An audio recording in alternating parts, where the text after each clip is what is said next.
Banyak wajib pajak yang salah hitung pajak bukan karena niat ngemplang, tapi karena salah paham soal cara menentukan penghasilan neto. Padahal, cara hitung penghasilan neto itu beda, tergantung kamu pakai pembukuan, pencatatan, atau norma. Kalau salah milih metode, pajak bisa jadi lebih besar dari yang seharusnya. Sekarang kita mulai dari yang pertama. Kalau wajib pajak menyelenggarakan pembukuan, maka penghasilan netonya itu berasal dari satu, laporan keuangan komersial, lalu dilakukan rekonsiliasi fiskal, setelah itu baru ketemu yang namanya penghasilan neto fiskal. Jadi, penghasilan neto menurut pajak itu bukan langsung dari laporan laba rugi, tapi laba rugi setelah dikoreksi fiskal. Artinya apa? Kalau ada biaya yang menurut pajak tidak boleh dibebankan, maka harus dikoreksi. Kalau ada penghasilan yang pajaknya final, juga harus dipisahkan. Inilah yang disebut rekonsiliasi fiskal. Dan hasil akhirnya itulah yang jadi dasar perhitungan pajak penghasilan. Sekarang, bagaimana dengan wajib pajak yang tidak menyelenggarakan pembukuan, tapi hanya melakukan pencatatan? Biasanya, ini adalah wajib pajak orang pribadi dengan omset di bawah 4,8 miliar setahun. Kalau pencatatan, yang dicatat itu biasanya hanya penghasilan bruto atau omset. Nah, pertanyaannya, kalau cuma tahu bruto, terus penghasilan netonya dari mana? Jawabannya, pakai norma perhitungan penghasilan neto. Norma perhitungan penghasilan neto itu adalah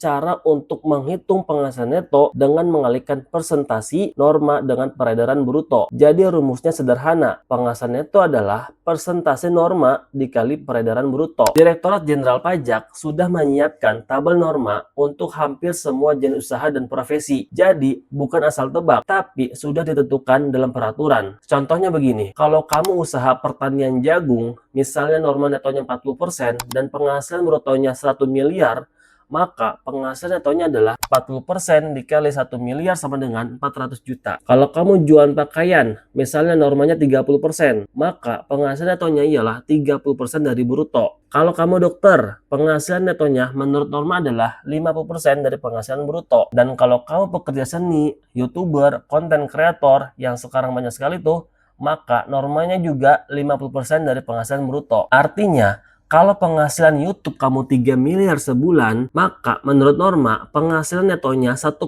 miliar. Besar? Ya, dan itu bukan kata saya, tapi kata tabel norma di peraturan. Kalau kamu merasa, wah Pak kok kegedean ya, maka solusinya jelas. Pakai pembukuan, karena kalau pakai pembukuan kamu bisa masukkan biaya yang sebenarnya. Kalau memang laba kamu kecil atau bahkan rugi, maka pajak kamu juga bisa kecil, bahkan bisa nol. Berbeda dengan norma. Norma itu artinya dianggap selalu untung, tidak ada konsep rugi, berapapun omsetnya tetap dihitung netonya. Nah, norma ini bukan karangan, tapi diatur dalam Peraturan Direktorat Jenderal Pajak Nomor Per 17 PJ Tahun 2015. Di dalam peraturan ini ada ribuan klasifikasi lapangan usaha atau yang disebut KLU, klasifikasi lapangan usaha.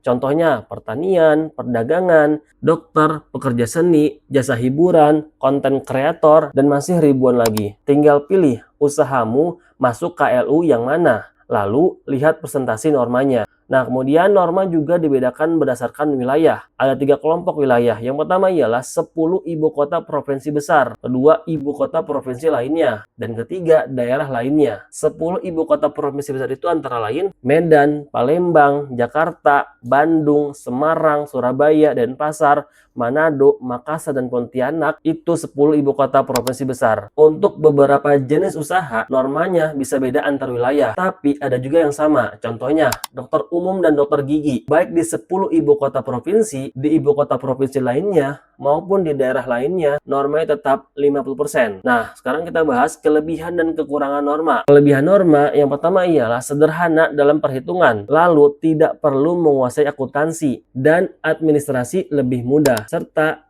kelebihannya ialah cukup catat omsetnya saja. Nah, kalau kekurangan norma ialah satu, dianggap selalu untung dan tidak bisa lapor rugi, serta penghasilan neto bisa lebih besar dibanding kondisi sebenarnya. Makanya secara konsep, pemajakan yang paling adil adalah pakai pembukuan. Di banyak negara, semua usaha wajib pembukuan. Di Indonesia, karena pertimbangan kemudahan, maka disediakan opsi norma. Tapi konsekuensinya, kalau normanya terasa besar, itu karena kamu memilih sistem yang sederhana. Jadi sekarang kamu harus tanya ke diri sendiri, mau yang sederhana tapi berisiko pajak lebih besar, atau mau yang agak ribet tapi lebih adil sesuai kondisi usaha. Kalau kamu masih bingung, usahamu masuk KLU mana, normanya berapa persen, lebih untung pakai norma atau pembukuan, tulis di kolom komentar. Saya bantu arahkan. Follow akun ini karena saya bahas pajak dengan bahasa yang gampang dipahami, bukan bahasa ribet ala kantor pajak.